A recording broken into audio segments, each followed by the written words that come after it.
Bismillahirrahmanirrahim. Assalamualaikum warahmatullahi wabarakatuh. Salam sejahtera untuk kita semua. Koneksi antar materi. Kesimpulan dan refleksi modul 1.1. Filosofi Ki Hajar Dewantara. Perkenalkan, nama saya Dedi Haryadi, Sarjana Pendidikan. Unit kerja saya di SDN Sirna Galih, Kecamatan Ciater, Kabupaten Subang, Provinsi Jawa Barat. Saya calon guru penggerak angkatan 6. Adapun fasilitator saya yaitu Ibu Erni dan pengajar praktik saya Ibu Burni Gumelar.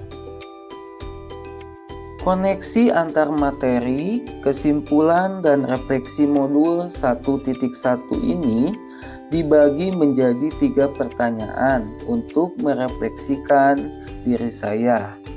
Di antaranya, 1. Apa yang saya percaya tentang murid dan pembelajaran di kelas sebelum Anda mempelajari modul 1.1. 2.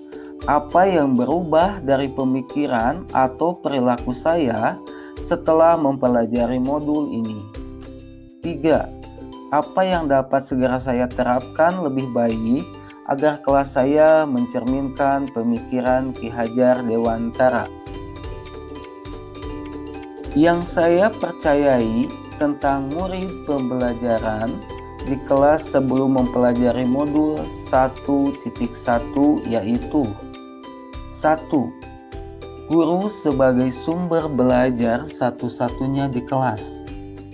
Peserta didik harus mengikuti apa yang guru perintahkan, atau disebut juga teacher center.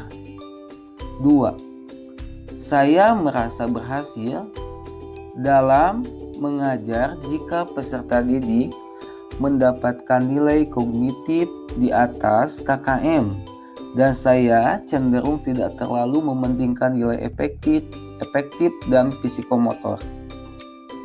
3. Terdapat jarak antara guru dan peserta didik agar peserta didik disiplin dalam pembelajaran. 4. Peserta didik kurang aktif dan kurang motivasi dalam proses pembelajaran. 5. Kurang memahami karakteristik peserta didik. Yang berubah dari pemikiran atau perilaku saya setelah mempelajari modul ini yaitu 1. Pembelajaran harus berpusat kepada peserta didik. Sumber belajar tidak hanya buku pembelajaran.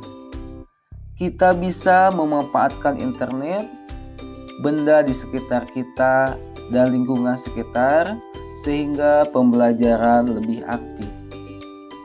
2. Dunia anak adalah dunia permainan, sehingga pembelajaran harus menyenangkan. Tidak hanya aspek kognitif yang dibutuhkan peserta didik, tetapi aspek psikomotor pun harus seimbang. Di sini juga guru harus menjadi pamong dan menganggap peserta didik sebagai anak kandung sendiri.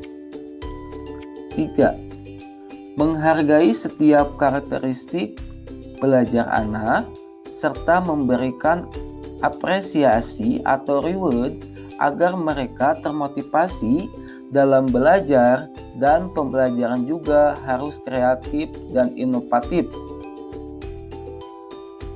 Yang dapat segera saya terapkan lebih baik agar kelas saya mencerminkan pemikiran Ki Hajar Dewantara. 1. Menciptakan interaksi yang baik kepada peserta didik, menciptakan suasana nyaman saat belajar dengan menggunakan metode student center learning agar proses pembelajaran menarik dan menyenangkan bagi peserta didik.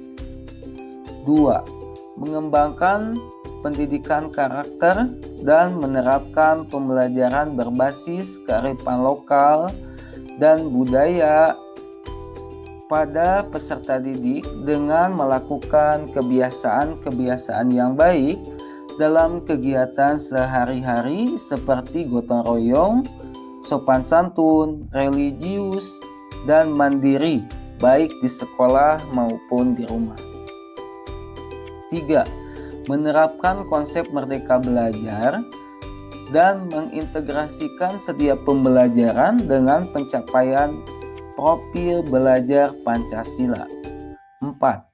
Pendidikan tidak lagi menuntut peserta didik harus bisa, tetapi harus bisa menuntun anak menjadi bisa, atau disebutnya juga sistem AMU. 5. Pembelajaran yang diberikan harus sesuai dengan kodrat alam dan kodrat zaman. Adapun kesimpulan yang dapat kita ambil yaitu pendidikan adalah menuntun anak sesuai minat dan bakatnya. Selanjutnya, pendidikan bukan hanya ilmu akademis saja, namun perlu penanaman budi pekerti yang baik. Pendidikan sejatinya berhamba pada anak. Sekian dan terima kasih. Mohon maaf apabila ada salah kata yang saya ucapkan.